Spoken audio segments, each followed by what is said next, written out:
खासदार सुप्रिया सुळे बोलतात, थेट जाऊयात.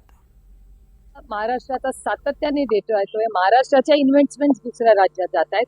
याच्यावर भारतीय जनता पक्ष आणि त्यांचे मित्र पक्ष किंवा हे फक्त प्रश्न भारतीय जनता पक्षाला विचारून चालणार नाही, ते करावं लागेल.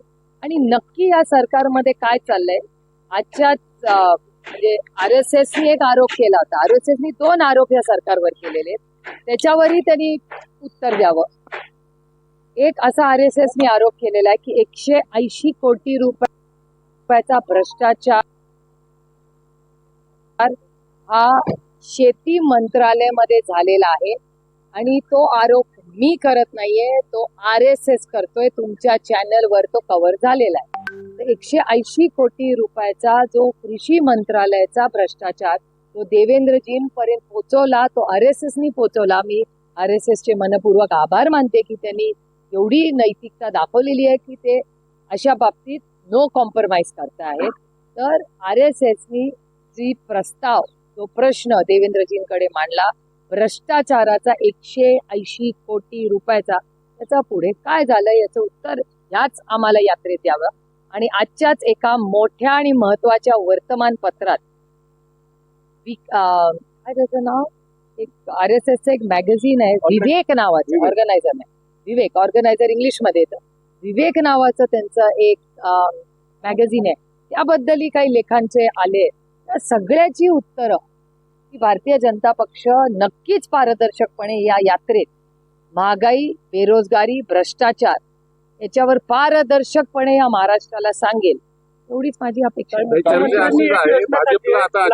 योजना काढलेली आहे, त्या योजनेमध्ये जे विद्यार्थी आहेत त्यांना स्टायपेंड मिळणार आहे आणि जे बेरोजगार आहेत त्याच्यावर उपयोजना म्हणून योजना काढली, तर त्यांचं चांगलं आहे, स्वागत आहे, त्याचं स्वागत आहे. पण त्याचबरोबर स्टायपंड जी देणार तो वकिलांची पण मागणी आहे, तर वकिलांना पण तो स्टायपंड सुरू करा ही माझी मागणी.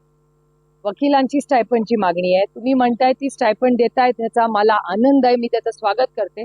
पण स्टायपंड बरोबर महाराष्ट्रामध्ये इन्व्हेस्टमेंट राहून यांना परमनंट नोकऱ्या कशा मिळतील याच्यातही थोडंसं लक्ष घातलं तर त्या मुलांना जास्त निधी. स्टायपंड किती देऊन 3, 5, 10 हजार, 15, 20 हजार, 25 हजार रुपये देतील. ही मुलं इतकी शिकलेली आहेत की त्यांना लाखात नोकऱ्या मिळतील. तर स्टायपंड जरूर द्यावा, 10, 20, 25 हजार जो काय सरकारच्या मनात असेल तो जरूर, मी त्याचं स्वागत करते, सरकारचे जाहीर आभार मानते. पण त्याच्याबरोबर त्यांच्या मेरिटवरची लाखो रुपयाची नोकरी त्यांना मिळावी एवढी विनम्र विनंती सरकार.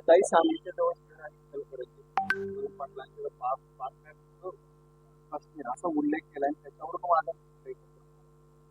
मी हर्षद. भाजपनं भ्रष्टाचारावरती भूमिका स्पष्ट करावी असं सुप्रिया सुळे यांनी म्हटलेलं आहे. सरकारने जी योजना तरुणांसाठी घोषित केलेली आहे त्याचं सुद्धा स्वागत करते, मात्र तरुणांना रोजगार उपलब्ध होईल याची सुद्धा सुविधा उपलब्ध करून द्यावी असं सुप्रिया सुळे यांनी म्हटलेलं आहे. 180 कोटींच्या भ्रष्टाचाराचा आरोप सुप्रिया सुळे यांनी भाजपवरती केलेला आहे. भाजपनं भ्रष्टाचारावरती भूमिका स्पष्ट करावी असं सुप्रिया सुळे म्हणाल्या. या सरकारचं नेमकं चाललंय का असा सवाल सुद्धा त्यांनी उपस्थित केला. RSSनं भ्रष्टाचाराचा आरोप केलाय, त्याबद्दल सुप्रिया सुळे यांनी सुद्धा 180 कोटीच्या भ्रष्टाचाराचा आरोप जो आहे त्यावरती भाजपनं भूमिका स्पष्ट करावी असं म्हटलंय.